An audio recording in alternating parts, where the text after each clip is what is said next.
Olá, aqui é Kátia Rios e nós estamos hoje em Isaías capítulo 9. E lembrando que o profeta Isaías, ele teve um ministério longo e por mais de 50 anos, então ele teve convivência com alguns reis.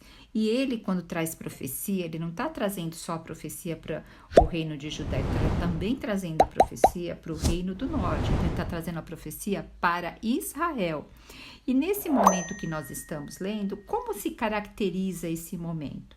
Lembrando que o Reino do Norte, ele fez ali uma coligação com a Síria, que é S-I-R-A, para os dois se unirem, para tentar tirar o rei Acaz, que era do sul, para colocar ali um outro rei, para que esse outro rei se unisse a eles e eles três ficassem mais fortes e ficassem contra o rei da Assíria, com A, que esse rei era Tiglat-Pileser III, né, chamado como Pul. E aí, o que Acaz fez? Ele falou assim, sabe o que eu vou fazer? Eu vou pedir ajuda lá para o rei da Assíria, começando com A, para eles, e contar que eles estão querendo fazer isso para ele me proteger. Então, ele, em vez de confiar na palavra do profeta, na palavra de Deus, pedir também um sinal, como Isaías falou para ele, ele não confiou em Deus, ali pela palavra do profeta, e ele foi pedir ajuda humana para esse outro reinado, porque esse reinado estava em ascensão forte nessa época. E esse reinado ajudou ele sim. Mas o que acontece? Eles tiveram que pagar elevados tributos para a Assíria. E isso fez de Judá, o reino do sul, um reino de vassalo desse império assírico. Então, Israel estava vivendo, o reino do sul estava vivendo o momento de ser um vassalo, porque ele tinha que agora obedecer tudo que a Síria falava e também pagar altos tributos. Então, toda a população aqui estava sofrendo. E agora, como toda a população estava sofrendo, no capítulo 9, o título é maravilhoso, vai falar assim, o nascimento do príncipe da paz. Quando a gente fala para uma pessoa, o que você deseja na vida? Geralmente a pessoa fala, desejo ser feliz. E esse feliz engloba a paz, gente. A paz, e fala que a paz de Cristo é o árbitro do nosso coração. Então, como a gente saber quando uma direção é do Senhor ou não? Quando existe uma paz no nosso coração. Então, ser feliz, acima de tudo, é ter paz. É olhar para os lados, é olhar para dentro e se sentir em paz. E aqui vai falar sobre isso, mas vamos ver antes o que fala. O versículo 1 fala assim, apesar de tudo, eis que não haverá mais escuridão para todos quantos estão desesperados, porque tanto o reino do norte estava desesperado, como o reino do sul estava sofrendo também. Então, eles estavam o quê? Desesperançados. O que é desesperançados? Nós, seres humanos, nós sempre trazemos a esperança no nosso coração de um dia melhor, de uma saúde melhor, de um governo melhor. Você vê, né? Quando entra na parte principalmente de eleição, essas coisas, a gente vota esperando que aquele candidato que nós votamos vai trazer algo de melhor, é uma esperança. Então, inclusive, a depressão é quando a pessoa perde essa esperança, ela está desesperançada, ela está numa fase de luto. A depressão, acima de tudo, é perda de alguma coisa que afetou ela de tal maneira que tirou a esperança do coração dela. Então, ela está desesperançada. Tá? Então, aqui está dizendo que o povo estava numa escuridão e eles estavam desesperançados. Gente, imagine nessa época, como existe hoje também, só que hoje é numa linguagem subliminar, é mais velado, e nós aqui, principalmente do Brasil, a gente ouve de guerras em outros lugares, né? Mas nós mesmos aqui, pelo menos na nossa geração, só lá no início mesmo que teve algumas guerras internas, mas nós nunca enfrentamos guerras assim, né?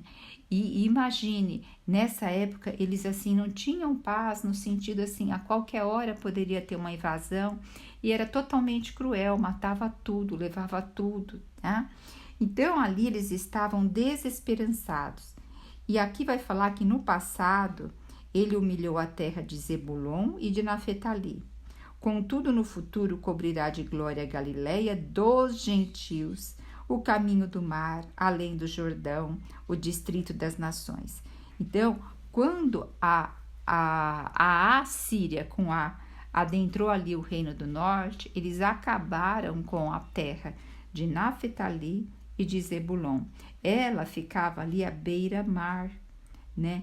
E ali acabaram com o povo de lá, acabaram com tudo ali, eles invadiram ali. E diz que aqui que a terra de Zebulon, contudo no futuro, cobrirá de glória a Galileia dos gentios, porque ali depois foi onde Jesus caminhou. Então ali se abriu também o que? Não só para os judeus, Jesus, mas abriu para os gentios. Então vai falar a terra de Zebulon, de Naphtali, contudo no futuro cobrirá de glória a Galileia dos gentios. Ó Senhor Jesus, isso se estendeu a nós. O caminho do mar, porque ali era uma parte que levava ali para o mar, além do Jordão, porque não ficava depois ali do Jordão, né? O distrito das nações. Então, você vê que a gente precisa entender um pouquinho, até inclusive, da história, do contexto, do mapa, da geografia. Por isso que eu não tenho conseguido colocar um capítulo por dia, porque há uma necessidade de eu estar verificando tudo isso, estudando. Cada momento que eu vou aqui gravar, falar, para até compartilhar com vocês, vocês não sabem como meu coração treme de temor, porque são tantas peculiaridades, são tantas coisas, e eu assim não quero desviar daquilo que o Senhor tem de genuíno na palavra dele, para o Senhor guardar a minha boca, né? Então, que vocês possam orar por isso também, tá bom, amados e amadas? Olha, vamos ver o versículo 2, e diz assim: o povo que andava nas trevas viu grande luz, sobre os que habitavam na terra da sombra da morte, resplandeceu a luz. Esse versículo é conhecido a nós, não é?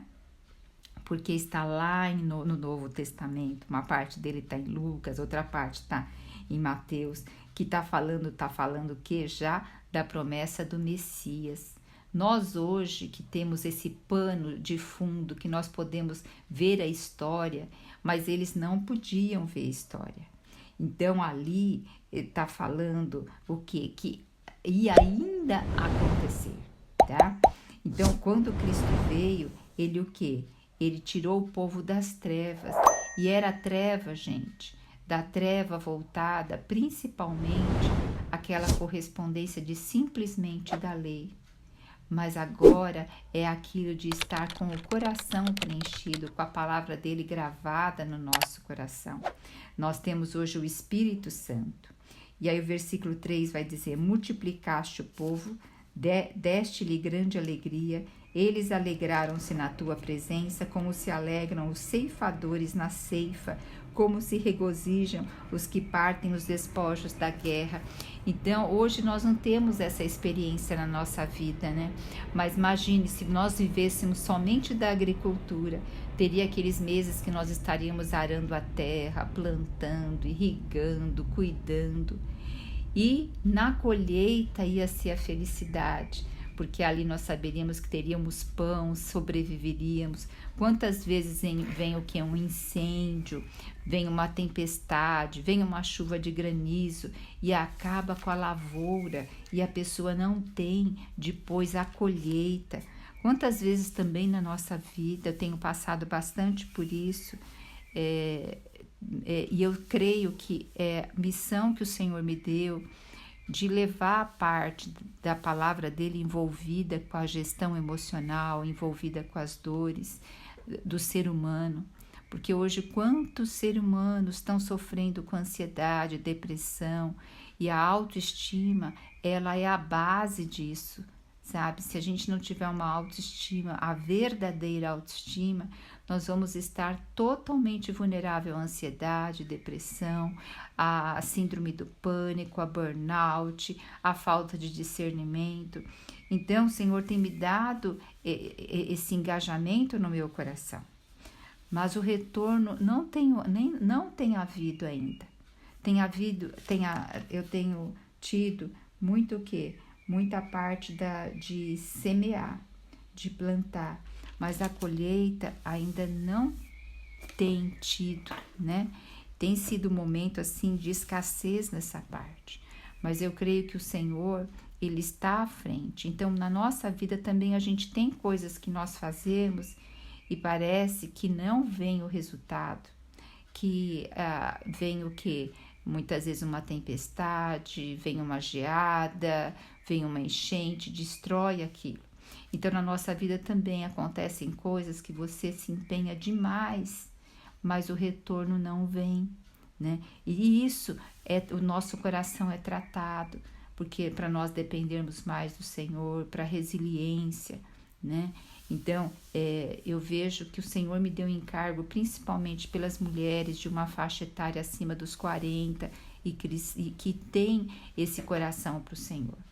E que elas sofrem muito de ansiedade, de problemas assim, mas poucas se abrem para realmente se cuidar da parte da sua alma, né? E isso, assim, eu tenho pedido que o Senhor me dê caminhos e que o Senhor vá à frente. Então, amados, imagine, a colheita era mais ou menos isso, de você estar ali trabalhando depois e estar falando que quando essa luz viesse, o que? Eles estariam tão alegres pela colheita, porque eles estariam vendo eles estariam vendo o resultado de um trabalho, né? E aqui o versículo 4 vai falar: porque o jugo que pesava sobre eles, a canga posta sobre seus ombros, o bastão e a vara de castigo do seu opressor, tu despedaçaste com o dia da derrota de Midian. Porque ele está dizendo que, assim, os animais, quando eles tinham que arar a terra, era colocado uma canga no pescoço deles. Era tipo uma madeira que encaixava um animal no outro para puxar o arado. Então, e ficava o que? Isso era um jugo sobre o animal. O animal não tinha liberdade, ele tinha que fazer o que estava sendo mandado, né? E aqui também vai falar que o bastão e a vara do castigo do opressor tu despedaçastes com o dia da derrota de Midian. Vocês lembram Gideão, quando o Senhor levantou Gideão para combater os midianitas? E aí Gideão convocou vários homens, mas o Senhor ali foi falando que queria só aqueles que realmente eram corajosos de estarem com ele.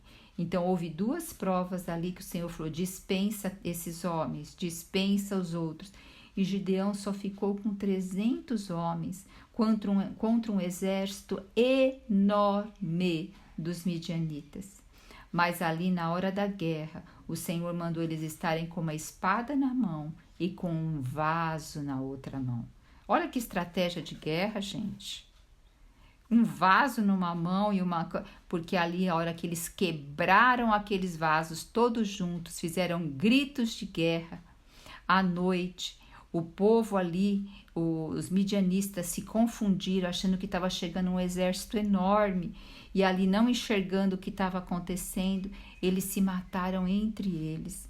Então, o nosso Deus é esse Deus que opera maravilhas. Só que você vê que ele escolheu pessoas ali que realmente confiavam, criam, tinham fé que Deus estaria à frente deles. E hoje o Senhor continua nos chamando dessa forma, tá? E aqui vai dizer o versículo 5: em verdade, toda bota de guerreiro usada no combate e toda veste revolvida com sangue serão queimados como lenha no fogo. Então, amados, está dizendo que não vai precisar mais ter a veste de combate, não vai precisar ter mais as botas, porque imagine, a guerra nessa época era terrível, porque era por meio de espada, por meio dos escudos, das lanças, dos cavalos. Então, precisava ter botas firmes para as pessoas estarem firmes com os pés para poderem lutar. E tudo isso vai ser queimado pelo fogo. E o fogo, ele mostra o que é a parte de julgamento também, tá? E agora, olha que maravilha, que coisa maravilhosa o versículo 6. Afinal, um menino nos nasceu. Sabe, olha só, Isaías está falando como se já aconteceu.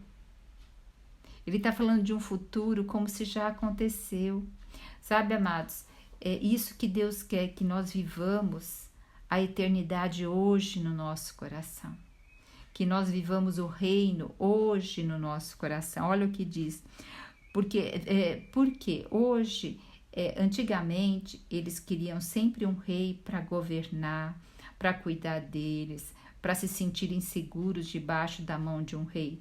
Lembra que Israel não tinha rei e aí foi lá para Samuel e pediu um rei, e o primeiro rei foi Saul, porque eles se espelhavam nas outras nações e achavam que as outras nações elas tinham mais prosperidade porque elas tinham um rei que ia à frente por elas. Eles assim não tocaram que o rei verdadeiro era Deus. E hoje o rei verdadeiro é Deus. Não é todas as coisas que estão à nossa frente. Veja, o mundo tende a piorar. Mas aqueles que buscam ao Senhor, as pessoas tendem a melhorar. As pessoas genuínas que buscam um caminho reto, que buscam realmente ter uma vida em abundância espiritual, emocional e física. Nós cristãos, a gente muitas vezes tem uma vida só espiritual, né? Então, e o Senhor quer dar essa vida hoje aqui na terra. E isso vai nos levar ao quê? A sermos pessoas que confiam mais no Senhor, que buscam mais o Senhor. Então não espere que o mundo melhore, mas cada pessoa que a gente leva a Cristo, cada pessoa que aprende a viver uma vida em abundância hoje, cada pessoa que vive o reino já hoje no seu coração, se torna uma pessoa melhor, e não só uma pessoa melhor, se torna uma transformadora e sendo aquela virgem prudente. A virgem prudente, ela iluminava por onde ela passava, porque a lâmpada dela estava acesa naquele momento de densas trevas. Então Isaías diz aqui no versículo 6, afinal, oh glória a Deus, afinal, um menino nos nasceu, um filho foi concedido e o governo está sobre os seus ombros. Um filho nos foi concedido e o governo está sobre os seus ombros. Porque antigamente, quando o rei se esperava, quando o rei casasse, logo ter um filho para saber quem ia assumir o trono. Era importantíssimo o rei ter um filho. E agora diz que um menino vos nasceu. Aleluia! Então, um filho nos foi concedido, foi nos dado, e o governo está sobre os seus ombros. Então veja, amados, o povo de Israel, quando Jesus veio, ele esperava um Jesus que viesse fazer essa revolução e libertar Israel do domínio dos romanos, que traria paz, assim, mas Jesus veio para cada coração nosso. Jesus veio para dentro de nós, para mudar a nossa mente, renovar a nossa mente, para nos ensinar a cuidar do nosso coração, porque do nosso coração flui, né? Do nosso coração saem as nossas decisões, as nossas escolhas, os nossos sentimentos, os nossos perdões, as nossas reconciliações. Então Jesus veio para dentro de nós, tá? Então por isso que o povo de Israel não entendeu, tá? E diz assim, ele será chamado, olha só, Conselheiro Maravilhoso. Você vê que vai fazendo pares aqui, Conselheiro Maravilhoso. Um conselheiro aqui é aquele que faz planos, aquele que sabe mostrar caminhos, dar discernimento, e ele é maravilhoso porque ele está acima daquilo que os nossos olhos viram, nossos ouvidos ouviram, está acima da nossa mente humana. Deus Todo-Poderoso, que ele é o eu sou, Pai eterno, então ele é aquele da eternidade e príncipe da paz. Nossa, amados. Então agora imagine, Israel teve essa promessa e até hoje nós estamos em 2024. Nós estamos vendo a guerra que permanece desde outubro de 2023. E já teve várias guerras ali, é um lugar, Israel, inclusive o cumprimento de Israel, as pessoas se cumprimentam falando shalom. São vários significados, mas o maior deles é paz. A paz esteja convosco. A paz. Então, e ali é um território que é onde a gente vê maior guerra, que está sempre sendo atacado, que está sempre revidando. Então, e ali o Senhor deu inteligência e competência deles fazerem o que? Aquele, como que chama de ferro lá? Domo de ferro, que é o que inibe que as bombas cheguem ali. Pega 90%, mas cada dia eles estão projetando armas maiores para poder passar pelo domo de ferro. Mas então eles estavam esperando isso, por isso que eles não creram em Jesus, porque eles esperavam alguém com o poder que Davi tinha. Davi foi um rei que ele ali abateu todos os inimigos, aumentou o território de Israel e entregou o reinado para Salomão em um momento de paz. Então, inclusive, a bandeira de Israel é a estrela de Davi, né? Nessa esperança desse rei que vai trazer a paz. Como diz aqui também o versículo 7, diz assim: ele será descendente do rei Davi, o seu poder como rei se multiplicará sobremaneira e haverá plena paz em todo o seu reino. As bases do seu governo serão a verdade e a justiça. O que menos a gente tem hoje, né, amadas? É a justiça, é a verdade. Isso, nossa, sem comentários. Desde agora e para sempre. E olha só, o zelo de Yahvé, o zelo do Senhor dos Exércitos. Ele é o Senhor dos Exércitos. Ele é o Senhor daquele que vence, fará com que tudo isso se realize. Então nós já vimos Jesus vindo. E ainda nós vamos ver o quê? Quando o Senhor realmente trouxer os novos céus e a nova terra, aonde haverá a paz, a plena paz. Então que nós possamos nos agarrar às promessas e glorificar e agradecer pelaquela já cumprida, que é a maior delas. Cristo em nós. Aleluia, a esperança da glória. Jesus Cristo é o nosso Senhor. Você já se viu sobrecarregada por pensamentos negativos e ansiedade? Deseja encontrar uma maneira de viver com confiança e proteção? No Salmo 23, escondem segredos poderosos que podem mudar a maneira como você enxerga a vida. Nesta aula, você vai descobrir esses segredos e aprender a viver com confiança, deixando para trás os pensamentos negativos que minam a sua felicidade.